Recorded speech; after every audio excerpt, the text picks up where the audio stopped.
supaya dicatat Allah SWT termasuk jami'an maut syahid.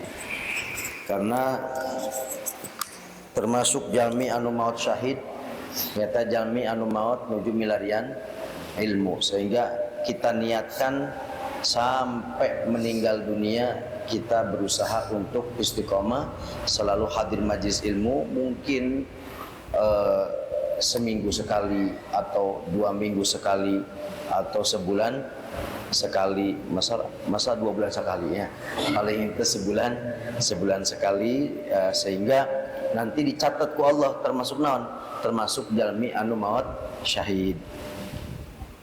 Mati syahid itu kan terbagi menjadi 3. Ada syahid dunia akhirat, ada syahid dunia, ada syahid akhirat. Syahid dunia akhirat itu adalah orang-orang yang meninggal dunia dalam keadaan berperang melawan orang-orang kafir, kafir harbi, kafir musuh. Seperti Israel misalkan, ini jelas kafir musuh karena memusuhi umat Islam. Ketika orang itu berperang dan niatnya betul-betul lillahi ta'ala, ya, untuk menegakkan kalimat Allah, li'ala'i kalimatillah, maka orang tersebut mati dalam keadaan mati syahid, syahid dunia, syahid akhirat. Di dunia dianggap syahid sehingga tidak dimandikan tetapi langsung disolati. Di akhirat dinyatakan orang ini termasuk betul-betul orang yang mati syahid, sehingga tidak boleh pakaiannya itu diganti supaya supaya janten saksi ke dimana masuk kuburan. Tapi itu nggak bisa juga kurang diturutan. Mungkin mun abdi maut dina kain kafana pasian getihnya, getih naon namina teh berit boh naon supaya ke pas malaikat narosna naon disangkana maut syahid. Aya darahan ya dina kain kafana, mati syahid, sehingga akhirnya naon selamat, gak dimudahkan gitu. Ya nggak bisa juga ya. Aya anu nyarios cenah ke abdi lamun maut ulah ku kain kafan kunaon, cenah ku karung kentang bae cenah anu buruk supaya naon ke malaikatna pas ek naros teh, wah ieu mah geuning bungkus kentang buruk cenah sehingga teu janten naon, teu janten naros. Enggak bisa ya, malaikat tetap tahu mana yang mati syahid, mana yang tidak. Yang kedua adalah orang yang mati syahid dunia. Artinya di dunia dianggap sebagai orang yang mati syahid. Siapa? Ya orang yang berperang melawan orang-orang kafir, namun di dalam hatinya dia tidak lillahi ta'ala. Pengen disebut sebagai apa? Pejuang. Pengen disebut sebagai pemberani. Pengen disebut sebagai orang yang hebat. Tetapi secara dohirna orang ini kayak kayak mati syahid, tapi ternyata niatnya kurang baik, sehingga di dunia dianggap syahid sehingga tidak usah dimandikan. Namun ketika masuk ke alam kubur, malaikat tahu kalau dia niatnya tidak benar, sehingga hanya syahid dianggap di mana? Di dunia baik, di akhirat nanti. Anu katilu nyata syahid akhirat. Nah, syahid akhirat ini banyak penyebabnya. Maksudnya syahid akhirat itu kumaha? Maksudna ia jalmi ketika meninggal dunia maka di alam kuburna dimudahkan ku Allah. Dalam pertanyaan ya dilancarkan, dibantu, mungkin ada amal baiknya yang nunggu di situ. Karena orang kalau punya amal baik, nah engke kami terus lebet kuburan, maka amal saya ia akan berubah wujud, ngabentuk satu makhluk anu menyenangkan, membahagiakan, senyum, bikin tenang, nungguan, ngantosan. Ngapain? Nanti begitu malaikat datang, tenang, kayak di pepatahan gitu. Kan begitu. Tapi kalau banyaknya amal buruk ya naon namina teh anu diantosan, anu ngawujudna menakutkan, boro-boro bisa membantu, kan begitu. Nah, kalau orang itu mati syahid akhirat, maka akan dipermudah oleh Allah dalam pertanyaan kuburna dan sebagainya, sehingga menjawab pun dengan mantap. Seperti itu. Dan kuburan itu adalah awalu manazilil akhirah. Kuburan itu awal tempat di mana? Di akhirat. Lamun di alam kubur ieu selamat, ditarosan tiasa ngajawab, lalu mendapatkan nikmat kubur, maka kadituna bakal naon? Selamat. Karena ini awal akhirat ya. Begitu masuk pertama kali ke akhirat, belum nyampe ke akhirat tacan, masih di alam naon? Barzakh, di alam kubur kan tacan dugi. Kapan nyampe ke akhirat? Nanti kalau sudah hari kiamat. Tapi ini sebagai muqaddimah, sebagai awal. Upami di alam kubur nak selamat dari perjalanan kubur, maka dia akan selamat. Tapi kalau di alam kubur terus disiksa, maka engke lebih naon? Lebih parah deui, gitunya. Maka dari itu penentuannya di mana? Di alam kubur. Nah, kalau orang itu mati syahid akhirat, maka dia akan dipermudah oleh Allah SWT. Di antawisna penyebab mati syahid akhirat itu hiji jalmi anu maut nuju menuntut ilmu. Makanya itu tadi kurang ti ayeuna niatkeun bade hadir majlis taklim istiqomah dugikeun ka maot sehingga dicatat ku Allah termasuk jami anu milarian ilmu, sehingga suatu saat ketika kita meninggal dunia sekalipun sedang tidak di majlis ilmu dicatat ku Allah termasuk orang anu mati syahid akhirat. Nah itunya. Karena disebutkan dalam kitab Irsyadul Ibad ada satu ulama namanya Syekh Abdul Razak Al-Haffar kalau nggak salah. Al-Haffar itu naon tukang gali kuburan.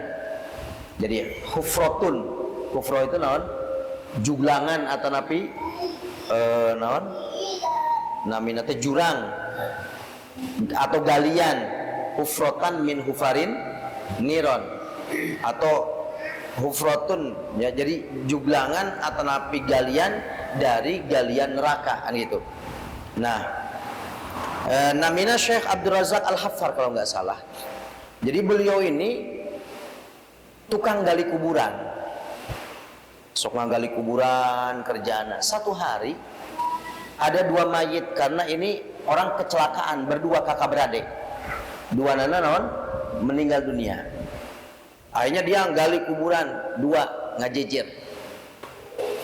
Begitu mayitnya datang, dongkap, terus nate diurus ku anjeunna bade dikurebkeun. Pas begitu bade dikurebkeun ternyata Abdul Razak Al-Haffar ini ningali nu tukang gali tadi, ningali si 2 mayit kakak beradik nu maut tadi ternyata diambil ku malaikat, diambil dibantun ka luhur. Kaget ya. Kok dibantun ka luhur? Wantos langsung hibar gitu. Akhirnya Abdul Razak Al-Haffar ini tukang gali ini penasaran.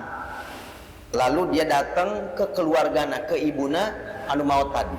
Ibu, hari amalan anak ibu itu apa? Kok dua-duanya Masya Allah luar biasa. Apa? Saya melihat langsung baru kali ini ada mayit langsung diambil duka teuing bercahaya begitu, saya pun silau melihatnya, lalu diambil lalu dibawa nggak tahu kemana katanya. Amalan apa anak ibu ini? Kata si ibunya, saya nggak punya, anak saya nggak punya amalan apa-apa. Cuman anak saya ini yang adeknya sedang mondok muncak enak masantren, anurakana sedang kerja nyari duit buat ngebiayain adiknya yang sedang pesantren. Setelah itu Syekh Abdul Razak Al-Haffar ini beliau langsung langsung pensiun tukang gali kuburana dengan umurnya yang sudah sepuh 50 tahun. Jadi apa? Dia mulai belajar ngaji. Mulai mondok di Yuswa 50 tahun. Belajar sampai sepuh. Walaupun sudah umur 50 tahun mulai belajarnya, tetapi karena serius akhirnya menjadi orang alim, menjadi orang yang pinter, jadi kiai. Setelah itu beliau punya keturunan. Nah, yang menceritakan cerita ini adalah salah satu keturunannya yang ada di tempatnya kejadian ini di Suriah. Ini kejadian nyata. Artinya apa?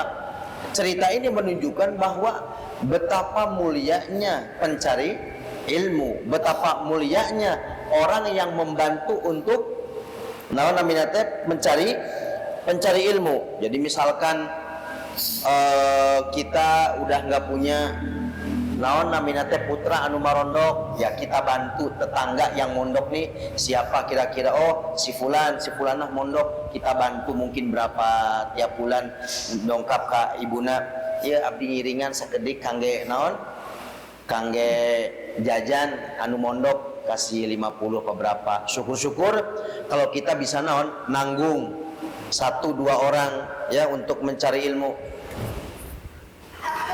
seperti itu. Atau misalkan syukur-syukur kalau kita masih punya anak yang masih mondok. Atau kalau misalkan tidak juga hal-hal yang berkaitan dengan ilmu, nyata seperti kita membantu pesantren, misalkan membantu madrasah dengan cara apa? Apapun kita bisanya, dengan pikiran, tenaga, dengan materi. Yang penting kita berjuang untuk apa? Dengan hal-hal yang berkaitan dengan ilmu, maka akan dimuliakan oleh Allah Subhanahu wa taala. Makanya kata Nabi, kun aliman. Jadilah engkau menjadi orang yang alim, yang pinter dalam ilmu agama. Oh, saya nggak bisa, saya sudah tua, belajar pun sulit. Kumaha tuh? Teu mungkin jadi orang alim, belajar terus teu memungkinkan. Kata Rasulullah, au muta'alliman. Kalau kamu nggak bisa menjadi orang alim, maka jadilah muta'allim. Jadilah penuntut ilmu, anu sok belajar ilmu, hadir majlis taklim. Jadi mencari ilmu itu nggak harus di pesantren, nggak harus mondok. Kita hadir majlis ilmu semacam ini pun dicatat ke Allah termasuk naon? Termasuk santri, termasuk pencari ilmu. Kalau nggak bisa kita jadi orang alim, nggak bisa. Jadi muta'alim santri nggak bisa. Pencari ilmu hadir majlis taklim, rajin istiqomah, bawa kitab, bawa tulisan, nggak bisa. Bagaimana? Mustami'an, atau menjadi pendengar. Ya cuman mun aya pengawasan teh mirengkeun hadir. Ari muta'allimah tadi nu kadua mah dia sungguh-sungguh bawa kitab, ngaji, nyatet, nulis gitu ya. Itu muta'allim. Kalau mustami' gimana? Hanya hadir majlis semacam kia mirengkeun begitu. Oh iya, dapat 1-2 ilmu diamalkeun, dapat 1 ilmu keterangan diamalkeun. Itu ya. Itu namanya naon? Mustami'. Kata Nabi, kun aliman. Jadilah engkau menjadi orang alim. Enggak bisa au muta'alliman, jadi santri. Oh enggak bisa au mustami'an, jadi pendengar. Enggak bisa juga au muhibban, atau menjadi pecinta ilmu, pecinta terhadap hal-hal yang berkaitan dengan ilmu, cinta ke pesantren, cinta kepada anak-anak yang mondok, cinta kepada kiai yang mempunyai ilmu, pokok yang berkaitan dengan apa? Dengan ilmu. Maka kalau kita menjadi pecinta ilmu, sekalipun kita tidak jadi orang alim, tidak jadi muta'alim, tapi pecinta ilmu, sehingga naon namina teh selalu memikirkan pesantren, selalu memikirkan tempat-tempat majlis taklim misalkan, menjadi pecinta ilmu, maka insya Allah walaupun kita tidak menjadi orang alim, mungkin anak-anak kita akan jadi orang alim. Kalau nggak bisa juga, belum ada, cucunya insya Allah ada. Cucunya nggak ada, cucunya lagi, anak cucu. Terus ke bawah. Sebab di surat Kahfi ketika Nabi Khidir itu membantu 2 anak ini, apa kata Nabi Khidir? Kenapa engkau bantu? Kata Nabi Musa, membantu 2 anak ini. Wa kana abuhuma sholiha. Kata Nabi Khidir, karena kedua orang tuanya ini, 2 anak ini adalah orang soleh, orang yang cinta dengan ilmu. Ternyata dalam tafsir disebutkan itu bapaknya itu bukan bapaknya langsung, tapi bapaknya nomor 7. Bapaknya nomor 7. Jadi misalkan kita nih menjadi pendengar, menjadi pecinta ilmu, nanti anak kita akan jadi orang alim. Kalau tidak ada, di cucu. Kalau nggak ada, di anaknya lagi. Itu pasti akan ada yang menjadi orang alim. Kalau kita di atasnya cinta ilmu. Begitupun sebaliknya, naudzubillah min dzalik, nyata zina. Kalau ada orang zina itu kalau diteliti ke atasnya mesti pernah ada di atasnya yang zina. Nanti ke bawahnya ada lagi. Begitu. Jadi dalam surat Kahfi, wa kana abuhuma sholiha, karena dua bapaknya ini adalah orang soleh, itu ternyata bapaknya bukan bapaknya secara langsung, tetapi bapaknya yang nomor 7. Sampai disebutkan banyak cerita-cerita yang saya melihat langsung, yang orang tuanya bukan kiai, bukan apa-apa, tetapi anaknya jadi ulama-ulama semuanya. Nah, ada satu orang ini kebetulan beliau ini jualan kelontongan ya terangnya, icalan konsam dugi ka ayeuna icalan kelontongan. Tapi si Ramana iya, masya Allah, cintana ke orang yang punya ilmu luar biasa. Kebetulan yang beliau cintai itu, yang diperhatikan adalah kakek saya. Ya, kakek saya. Ini orang Pak Haji ini datang ke kakek saya, Pak Kiai, barangkali Pak Kiai mau nengok anaknya Pak Kiai, kan kebetulan mondoknya di Jawa, di Rembang sana, perbatasan Jawa Tengah Jawa Timur. Bilang aja ke saya. Akhirnya sering, ngapain si Pak Haji nih?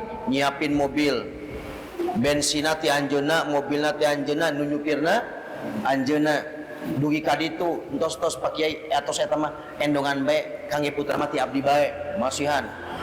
Ini cerita kakek saya langsung. Kadang-kadang si Pak Haji ini masuk dongkap ke rompok kakek abdi, punten wios abdi kapengker, bade naon kapengker sakedap, mangga-mangga tuh kapengker ditingali, geuning teu aya beas sih. Akhirnya naon dikirim beas, dikirim naon minyak. Pokok cintanya kepada kakek saya luar biasa beliau. Cinta kepada orang yang punya ilmu. Rek nengok putrana nuju mondok, berarti berkaitan dengan apa? Dengan ilmu. Semangat beliau, masya Allah. Walaupun Ramana tukang kelontongan, ibuna tukang, bahkan sampai ayeuna ayi Ramana tos maot, ibuna masih kena icalan punya toko. Gimana anak-anaknya? Masya Allah. Yang satu, yang paling gede, S1-nya di Mesir, S2-nya di Mesir tapi nggak selesai, lalu pindah di Jogja. Sekarang menjadi doktor, dan dia menjadi dosen dan mendirikan pesantren. Itu yang paling gede. Yang adiknya lagi, dia S1 Mesir, terus S2-nya di UIN Jakarta, menjadi asisten Quraish Shihab, yang sering di televisi itu Quraish Shihab. Nah, ayahnya Najwa Shihab itu. Terus yang ketiga, ini dia juga sama, kuliah, sekarang majlisnya di mana-mana, banyak, masya Allah. Tiga-tiganya menjadi ulama, pinter ngaji, mendirikan pesantren sekarang, gede pesantrennya.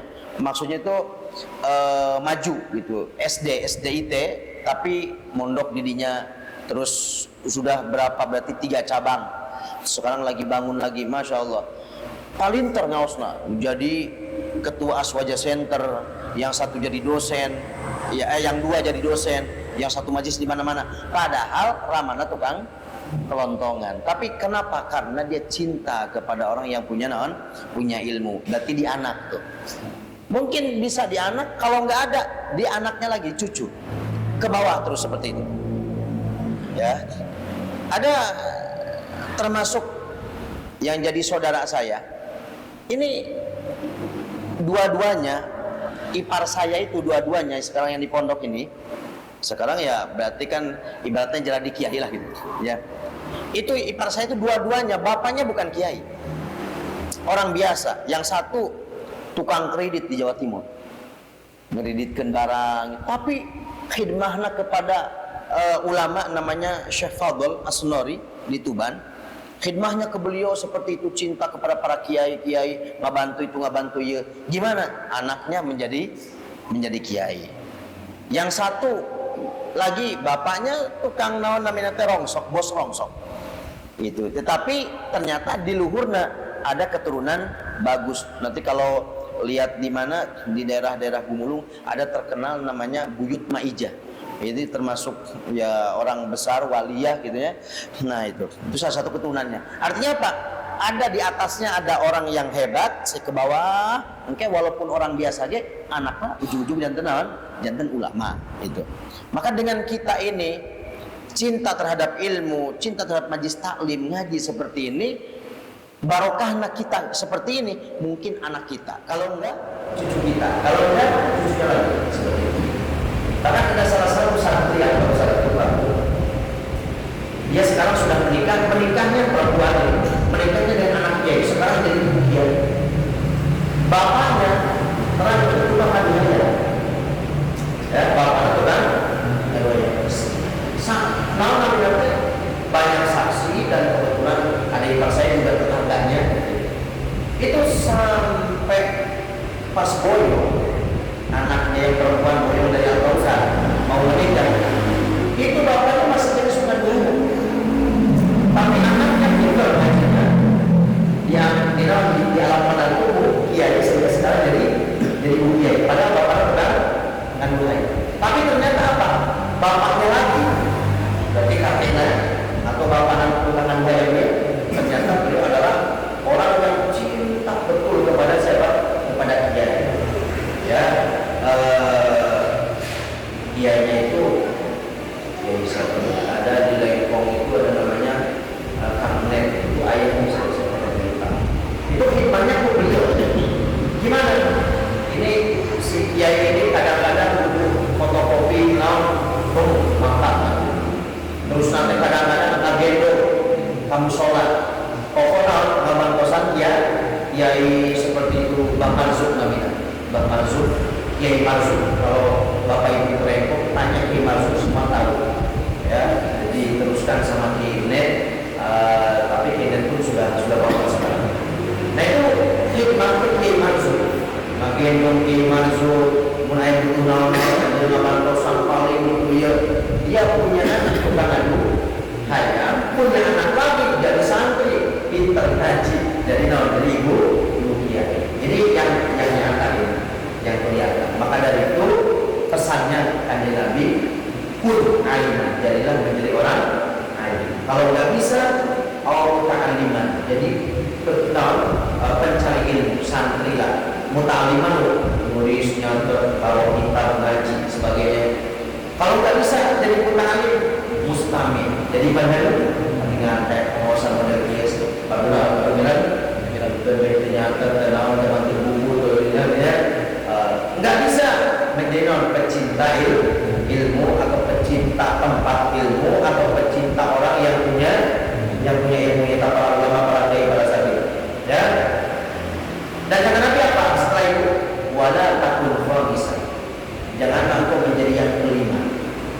Apa yang kelima? Bukan alim, bukan mutalim, bukan mustami, bukan muhibban, bukan pecinta.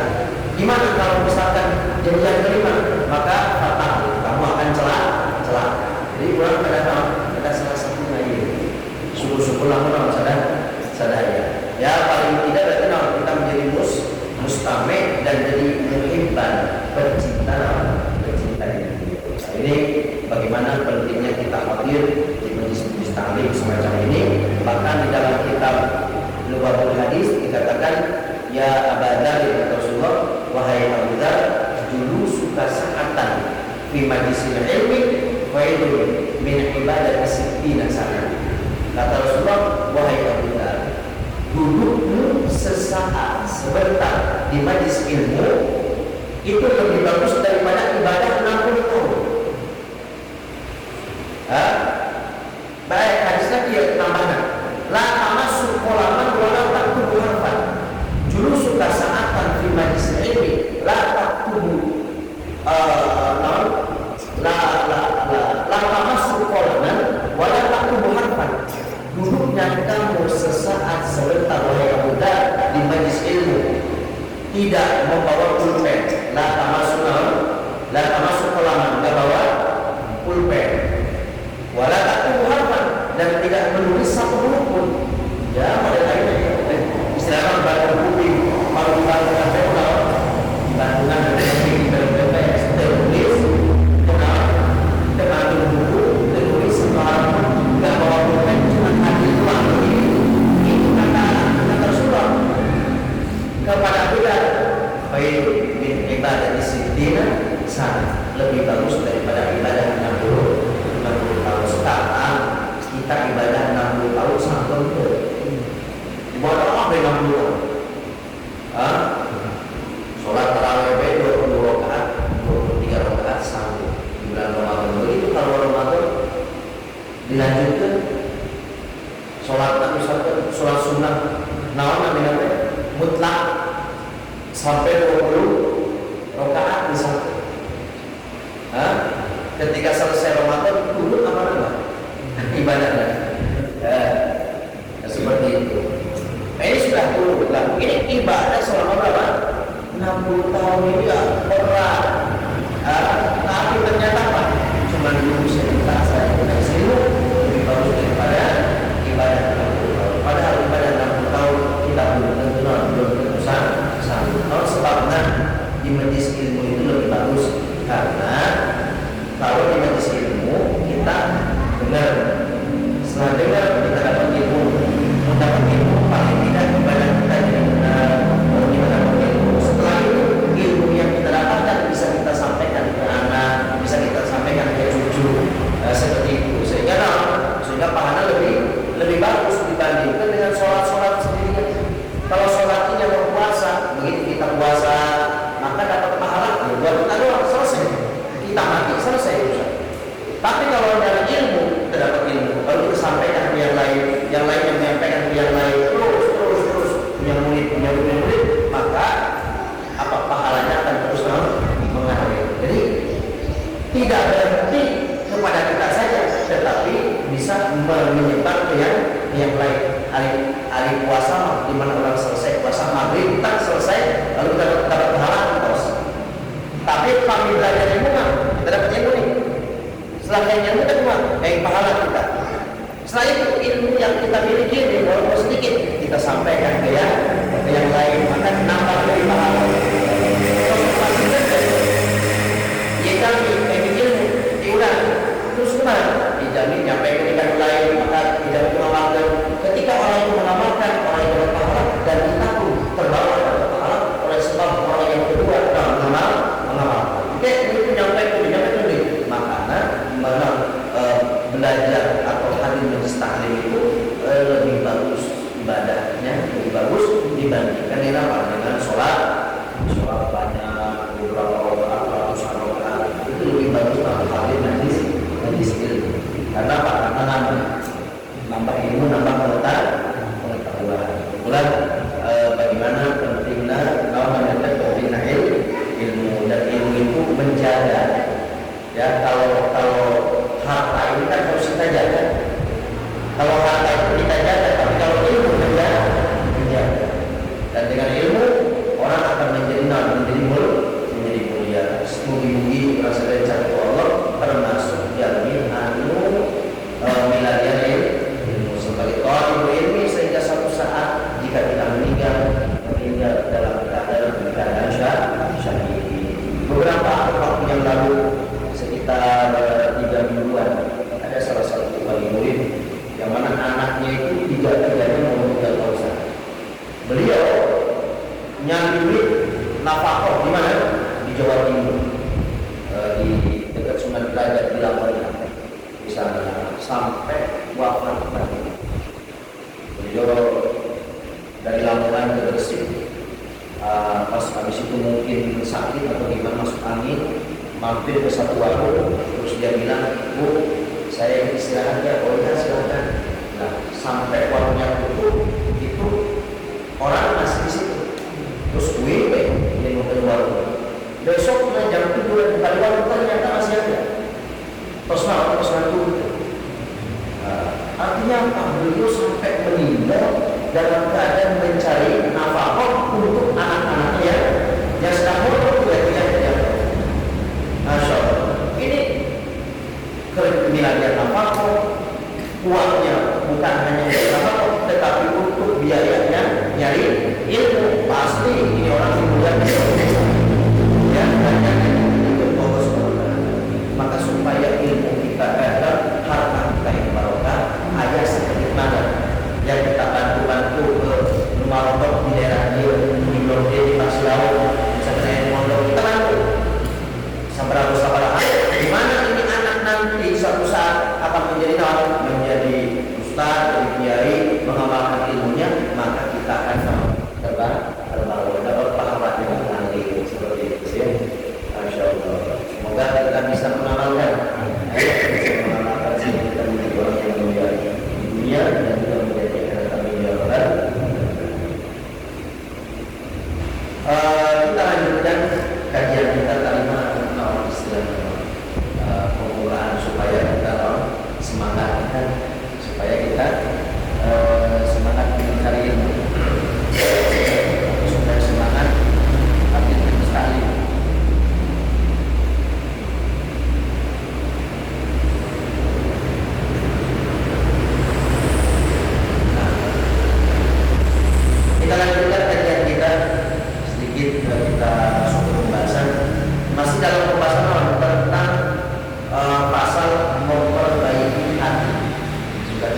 tentang memperbaiki hati, bahwa di dalam tubuh kita itu ada satu non-nutfah, segumpal daging, di mana kita sholat jasad, di mana dia segumpal daging ini baik, maka semua jasadnya akan menjadi baik, amal perbuatan amal saya. Tapi di mana fasad, dalam segumpal daging tadi rusak, maka fasad dari jasad itu semua jasad akan menjadi rusak. Ada tapi ketahuilah waliyul qalb, yaitu nama hati. Maka hati ini harus diperbaiki supaya apa? Supaya jasad kita ini menjadi baik. Ya, karena penyakit itu kan ada penyakit dohir yang kelihatan, seperti misalkan namanya stroke, darah tinggi sebagainya.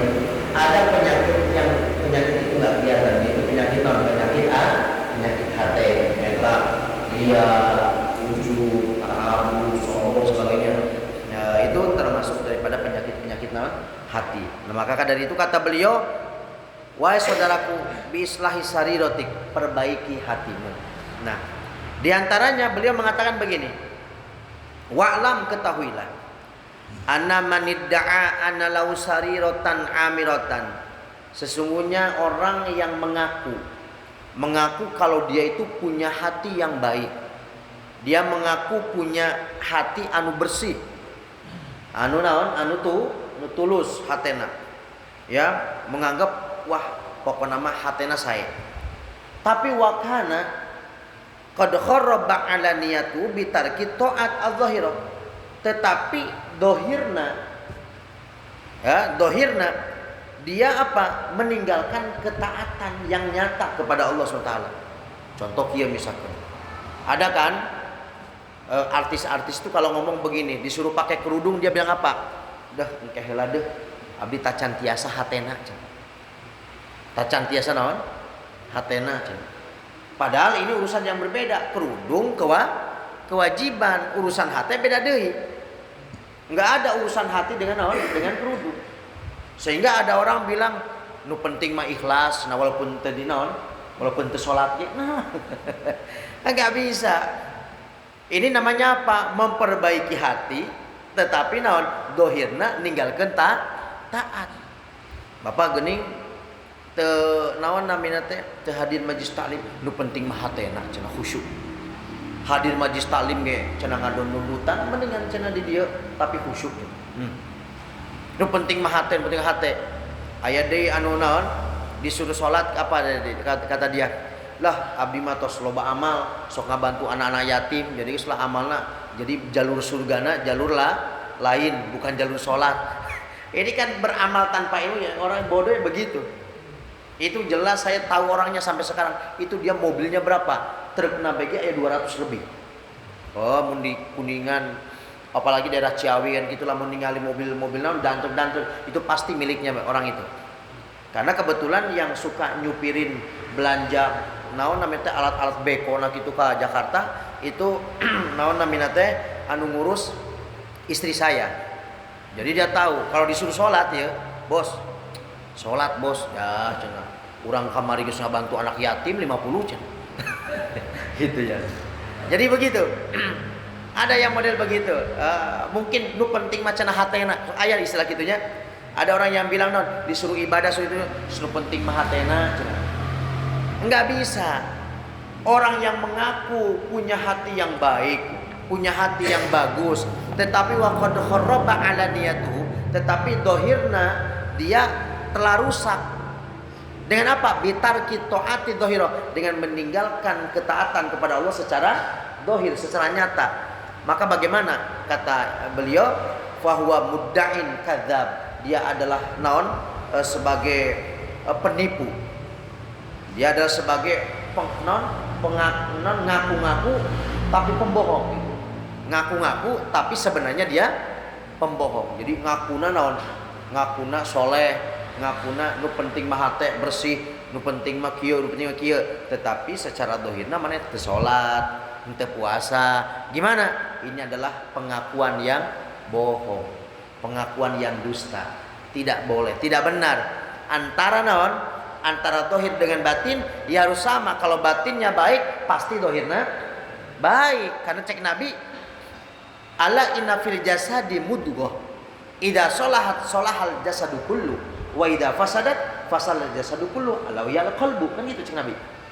Di dalam diri kita itu ada hati. Itu segumpal daging itu lamun bagus jasadna bagus, lamun teu bagus teu bagus. Jadi teu mungkin lamun aya jami misalkan teu taat ka Gusti Allah lalu dikatakan naon, dia mengatakan hatena naon sae. Lah enggak bisa. Lamun hatena sae jasadna ge naon sae. Lamun hatena taat ka Allah taala sieun ka Gusti Allah pasti dohirna ge bakal naon, bakal taat ka Allah taala. Teu mungkin ente sieun ka Gusti Allah sieun, sieun adab Allah sieun, kunaon teu salat. Tama beda deui, nu penting mah hate. Enggak bisa. Kalau hatinya takut kepada Allah, dohirna akan mengamalkan rukun Islamna, salatna, puasana, haji dan sebagainya. Itu akan diamalkan karena Islam itu kan secara naon? Amalia secara dohir. Beda dengan iman. Kalau iman urusan naon? Urusan hati, at-tasdiq bil qalbi, membenarkan dengan hati itu iman. Ari Islam naon? Amaliyahna, perbuatanna, salat, puasa, ya kan? Haji, itu naon namina teh amalia. Jadi lamun aya jalmi ngaku-ngaku naon Islam tapi tara salat berarti can Islam. Iman iya, dia mukmin, percaya kalau Allah itu sebagai Tuhan, tapi dia tidak naon? Tidak muslim sebenarnya. Tidak muslim dalam artian tidak mengamalkan rukun Islam, teu salat misalkan. Bukan muslim label agama bentennya. Kan aya agama naon? Islam. Ye jami teh agamana Islam. Ya Islam. Tapi dia tidak sholat, berarti dia bukan muslim sebenarnya. Kenapa? Karena tidak mengamalkan rukun Islam. Mukmin dia. Karena iman. Mukmin itu orang yang iman. Dia percaya kepada Allah, iman. Tapi henteu muslim. Kenapa? Karena henteu ngamalkeun sholat. Maka dina KTP-na Islam. Islam mah mungkin istilah di urang mah Islam teh naon? Nami agama. Tapi orangna muslim bukan. Kalau tidak sholat ya bukan muslim. Wong muslim itu orang yang Islam, yang mengamalkan rukun Islam, sholat misalkan. Mukmin berarti ya, dia itu berarti kesimpulan gimana?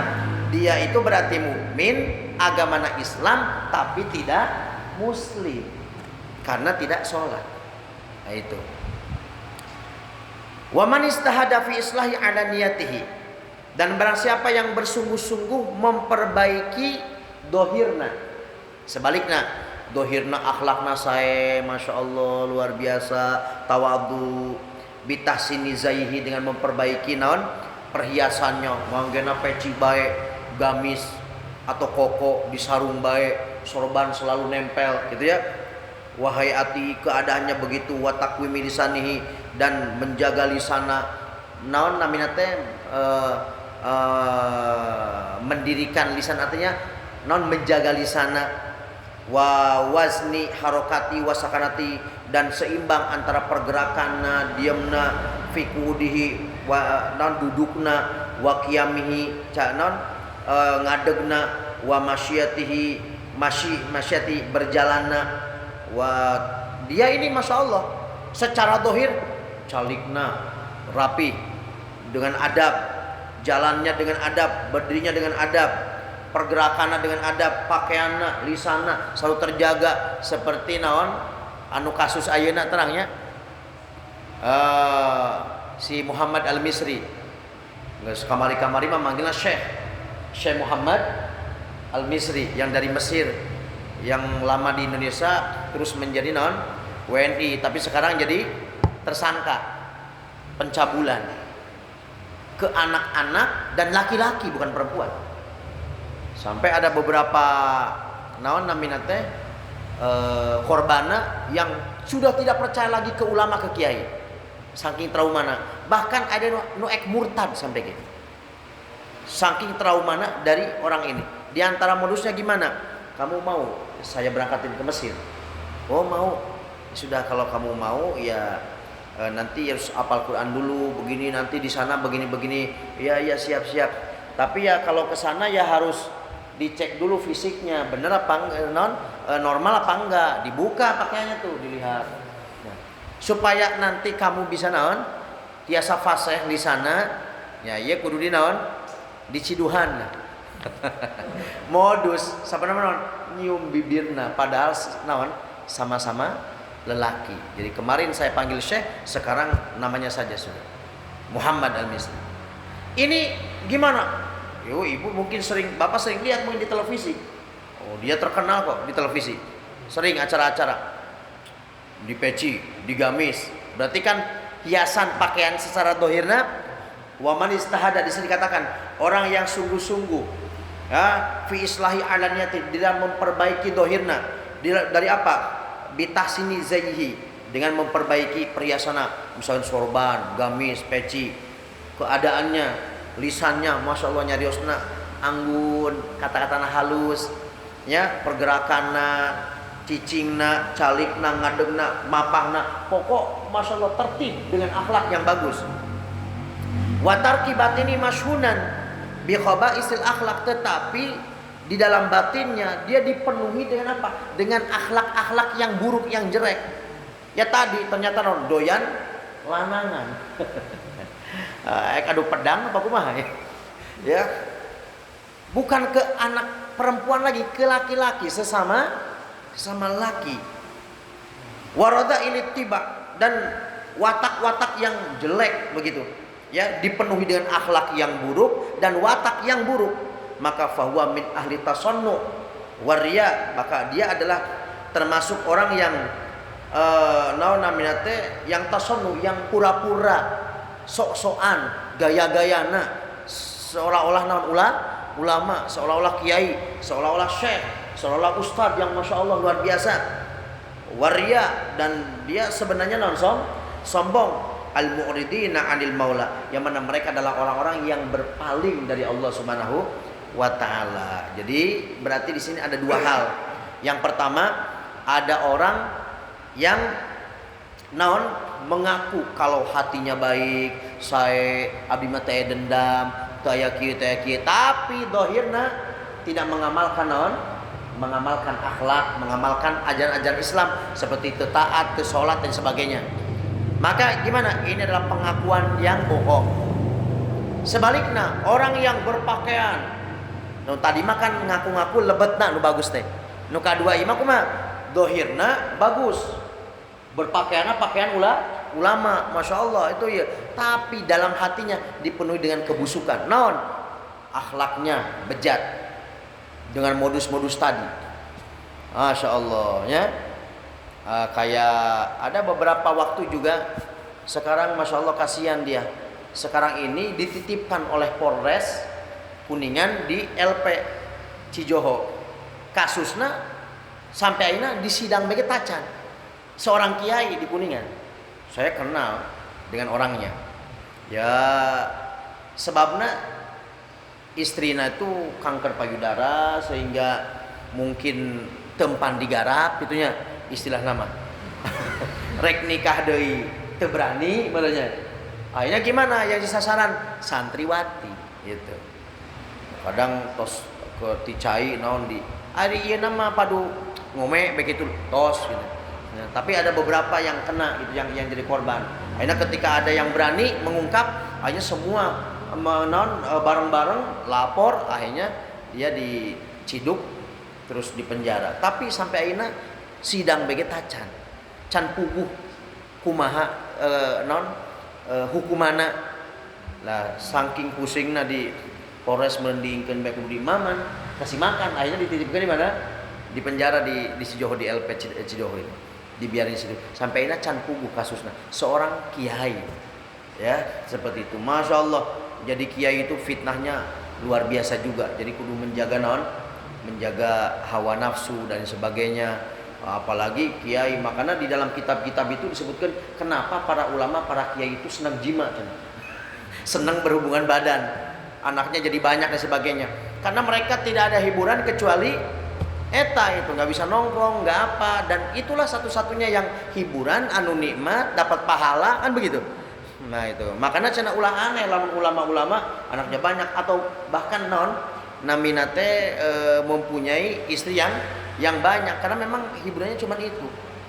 Makanya kayak model abdi di bumi, jangan nggak usah ada khodimah di bumi baik itu jadi naon hiji abdi tenang gerak gerik dirompok baik, kedua bahaya. Jadi cukup santri putri itu cuman ke rumah naon, cuman dongkap enjing sasapu ngepel, aya sebagian anu nyuci tos gitu entos ka pondok geus ulah aya di naon dirompok di pasihan naon kamar khusus di belakang misalkan. Sementara ibu kiai nasok ceramah baik nganclong kiai dirompok baik kumaha wah ya bahaya ya. Jadi ya kiai nanti kudu nebihan kalau pengen selamat ya harus tutup mata juga, jangan mentang-mentang barokah hoyong barokah teh ka dieu malah dinaon digarap cenah barokah. Santrina deui santriwatina mikir bae monya barokah dengan cara naon, dengan cara haram kan enggak mungkin ya. Itu dua-duanya kiai dua-duanya di satu kampung. Yang satu sudah keluar kemarin baru beberapa waktu yang lalu meninggal dunia. Eta mah di musola. Ya, nu hijina punya pesantren. Itu Masya Allah. Artinya apa? Fitnahnya luar biasa. Mugi-mugi Allah SWT menjaga kita semua dari hinanya zina yang dihinakan oleh Allah SWT, terjaga dari kemaksiatan, dan semoga Allah SWT memberikan kepada kita kemudahan untuk melaksanakan perintah Allah Subhanahu wa taala dan menjauhi larangan-larangannya. Amin ya rabbal alamin. Dan semoga Allah jadikan kita termasuk hamba-hamba yang mencintai ilmu, yang mempelajari ilmu, dan semoga anak keturunan kita ada yang menjadi orang-orang yang soleh, menjadi orang alim, sehingga kelak di akhirat kita bisa minta bantuan syafaat kepada anak cucu kita dengan barokah doa kita, dengan barokah kita hadir ilmu majlis talim, sehingga ada yang menjadi orang alim cucu kita, maka kita nanti bisa meminta naon syafaat kepada mereka karena barokah doa kita. Ternyata ada keturunan kita yang jadi naon orang alim, bibarokati doa kita pada saat ini, maka kita bisa minta timbal balik dengan apa? Dengan mendapatkan naon syafaat dari mereka. Amin ya rabbal alamin. Wallahu a'lam bishawab. Cekapnya untuk ngebuka pertarusan apa ya nu bade naros pamit aya cekap.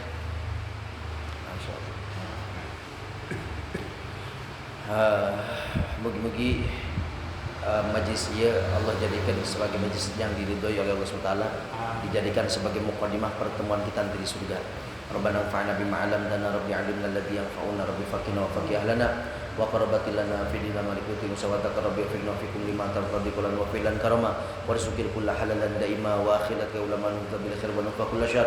Rabbana sunna kull syu'un wa qarabul dhamikal uyun wa qadana rabbana kull duyun qabla ayatan sumanun wa fir wasfun anta man satar wa sallallahu ta'ala mustafa man hakida ana wal wafa bi kitab syifa wa ala ikrami syuraf wa nasabi masabil gurur Allahumma hadina bi huda wa jangan sabil fitwa qulat walina wal yasiwa qulat taj'alna min khulafa amruka wa asab wa hasbunallahu wa ni'mal wakil wala haula wala quwwata illa billahil azim wa sallallahu alaihi wasallam walhamdulillah rabbil alamin qabul wa ila hadratin nabi rasul al-fatihah. Bismillahirrahmanirrahim. Alhamdulillahi rabbil alamin arrahmanirrahim maliki yaumiddin iyyaka na'budu wa iyyaka nasta'in ihdinas siratal mustaqim siratal ladzina an'amta 'alaihim ghairil maghdubi alaihim waladdallin. Hapunten sedayana mugi-mugi aya markarokanan keun diapungaken mohon doa sadaya beri taufik wa hidayah. Wassalamualaikum warahmatullahi wabarakatuh. Waalaikumsalam.